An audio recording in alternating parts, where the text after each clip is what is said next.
រឿងរ៉ាវចាស់ចាស់រំលឹកមួយឆ្នាំមិនអស់នឹកចោះក្នុងចិត្តក៏ប្រែស្រាំ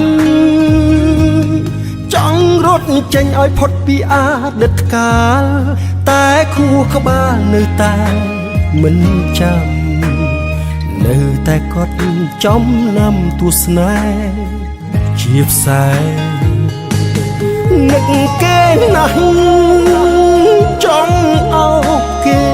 ដូចមុននឹកដល់ថ្នាក់គ្រុនធ្វើបាបតែខ្លួនឯងមើលលែងសើចសូមបីរឿងកំថ្លែងតែសុំដែរឲ្យគ្រប់គ្នាឃើញធម្មតានឹកគេណា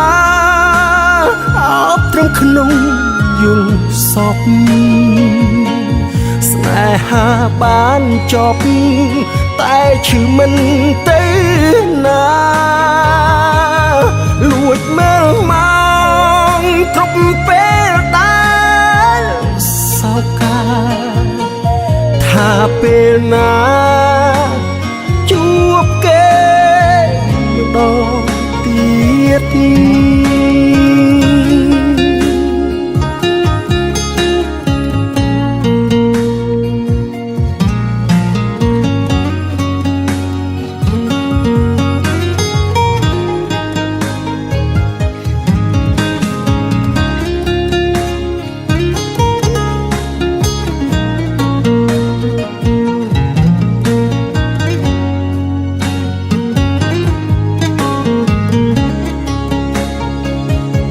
រឿងរ៉ាវចាស់ចាស់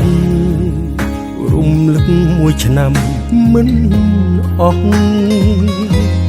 នឹកចោះក្នុងចិត្តក៏ប្រែស្រាំចង់រត់ចេញឲ្យផុតពីអតីតកាលតែខួរក្បាលនៅតែមិនចាំនៅតែកត់ចំណាំទស្សនាជាផ្សែងនឹកគេណាចង់អោបគេដូចមុននឹកដល់ថ្នាក់គ្រុនធ្វើបាបតែខ្លួនឯងមើលលែងសើចសូមបីរឿងកំប្លែ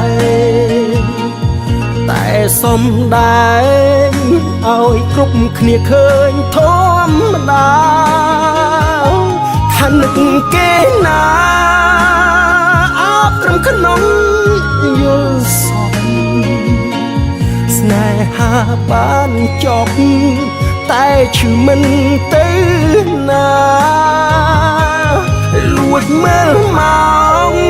គ្រប់ពេលដែលសោកកាថាពេលណាជួបគេម្ដងទៀតថានឹកគេណាអបត្រឹមក្នុងយល់សពស្នេហាបានចប់តែឈឺមិនទៅណាលួចមើលមក